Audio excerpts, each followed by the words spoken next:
এটা মিরপুর, বাংলার মাটি, বাঘেদের ঘাঁটি। এখানে যে আসল বাঘ তাসকিন, মাহেদী, ফিজরা সেটি হারে হারে টের পেল পাকিস্তানি ব্যাটাররা। শুরু থেকে আগ্রাসী বোলিংয়ে একের পর এক উইকেট তুলে নিয়েছেন তাসকিন, তানজিম, ফিজ, মাহাদিরা।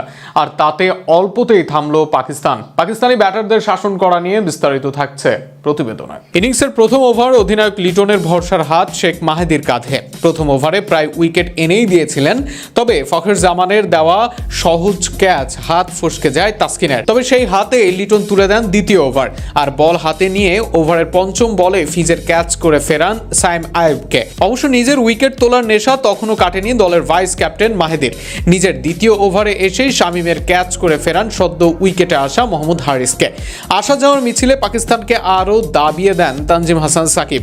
একের পর এক বল যেন আতঙ্ক তৈরি করছিল ব্যাটারদের, আর সেই আতঙ্ক থেকে রেহাই পেতে গিয়েই ভুল করে বসেন দলের অধিনায়ক সালমান আলী আগা। সাফল করে স্কুপ খেলতে গিয়ে লিটনের হাতে সহজ ক্যাচ দিয়ে ফেরেন এই ব্যাটার। আগের সব বোলার উইকেট পেয়েছেন, নিজেকে বঞ্চিত করেননি দলের সেরা পেসার ফিজো। নিজের প্রথম ওভারে ভয়ঙ্কর হবার আগে ফেরান হাসান নওয়াজকে। স্লগ খেলতে গিয়ে রিশাদের হাতে ক্যাচ দিয়ে ফেরেন তিনি। পাওয়ার প্লের হতাশা কাটিয়ে ওঠার আগে অষ্টম ওভারে দলের অভিজ্ঞ ব্যাটার নওয়াজকে রান আউট করে ফেরান লিটন ও মাহেদী মিলে। তবে আসা যাওয়ার মিছিলে একজন ছিলেন ভিন্ন, তিনি ফখর জামান। প্রথম ওভারেই জীবন পাওয়া ফখর অবশ্য 50 পূরণ করতে পারেননি ভুল বোঝাবুঝি রান আউটের ফাঁদে পড়ে। তবে বাকি ব্যাটাররা হারে হারে টের পেয়েছেন বাঘের ডেরায় বাংলাদেশি বোলারদের গর্জন।